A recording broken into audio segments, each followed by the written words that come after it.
So okay guys, yan ito. Ito nga pala yung notebook. Yan. Yan ang ganda nito guys, oh, ang pabalat. Yan. So paano nga ba magpabalat ng notebook? Ito, oh, yan kita nyo. So tuturo ko sa inyo ang tips and tricks kung paano magpabalat ng notebook. Okay, simulan natin and 3, 2, 1. So okay guys, yan first, kailangan natin ng plastic cover. Yan.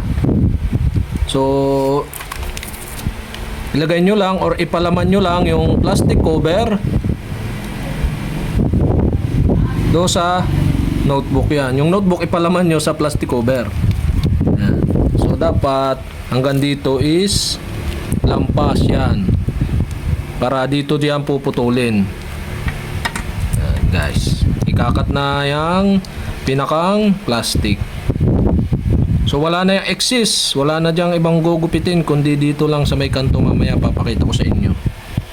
Yan. Pagkakat nyan, yan, para hindi mayukot yung pinakang plastic. Yan, isasangat nyo agad ito. Yun, yung kinat dito at saka yung pinakang start ng plastic. Yan, isasangat nyo. Kabila. Yan, guys, kita nyo, yan, sinangat yung plastic. Yan. Kabila na to guys, yan, oh. Nakasangat na. Tapos, para hindi matanggal, yan, tape agad. So, diretso na yan, guys. Para hindi mayukot or hindi yukot yung pinakang plastic ng inyong notebook. Yan. Tapos, pag nalagyan na yung isa, kabila naman. Lagyan nyo rin ng tape. So, wala na yung excess na plastic. Kaya, hindi sayang. Yan, oh. Sakto. Yan, lagyan nyo lang ng tape. Yan na yung mismong tape. So, wala na yung alisan. Yan. Yan guys, oh. Kabilaan na yung tape, yan. Hindi yukot yung pinakang plastic nating cover. So pagkatapos niyan guys, so may gugupitin naman tayo, yan. Yung pinakang kanto niya. So dapat itatama nyo lang dito sa mismong natupi or tinutupi.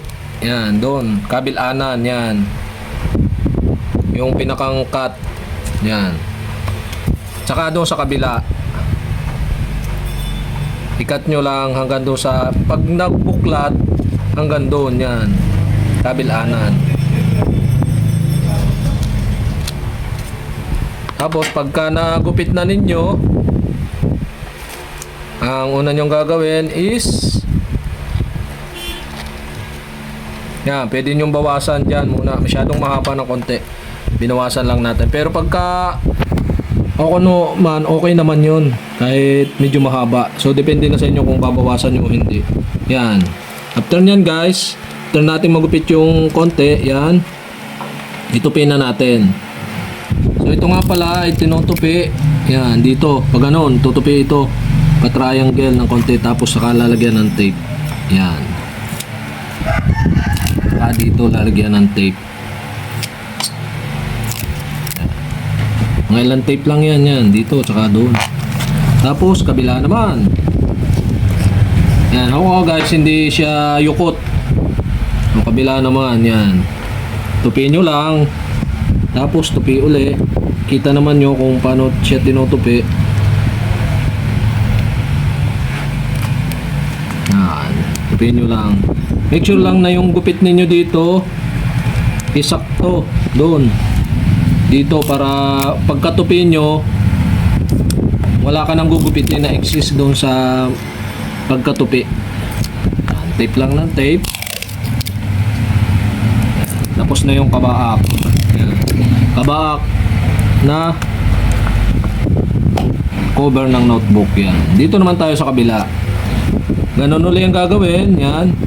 Kita naman nyo, tupi lang. Tapos tupi ulit. Make sure lang na hindi doon sa pinakadulo doon. Dito. Yan. Kaya dapat kung saan hanggang saan yung tupi ng notebook hanggang doon yung gugupitin. Yan, lagay lang ng tape. Tapos tape uli. Kahit yan wala kayong katulong, madali lang yan. Madaling gawin. Yan, dito naman sa kabila. Ganun lang ang diskarte pag mapabalat ng ating notebook. Okay. So tape lang uli. At yan, pagkatapos nyan ay malapit nang matapos ang ating pagpapabalat. So last nating tatanggalin yan. Okay na? Tigkabila, okay na. Yan. Okay na, hindi na siya yukot. Pero mayroon pa dito yan. Ito exist. Yun na lang, gugupitin tigkabila. At finished product na ang ating pagpapabalat ng notebook. Yan, gupitin nyo lang. Yan, tanggalin nyo lang. Baka mamadala pati yung pinakantahi. Yung sobrang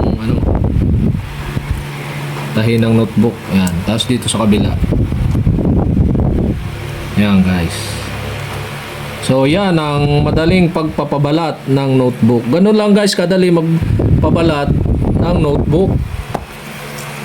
Yan. So sana nakatulong itong video na to, at kapag hindi ko pa kayo subscriber, mag-subscribe lang kayo sa aking YouTube channel. I-click nyo lang ang subscribe button at ang bell para updated kayo sa mga video tutorial like this. Okay? Salamat sa panonood.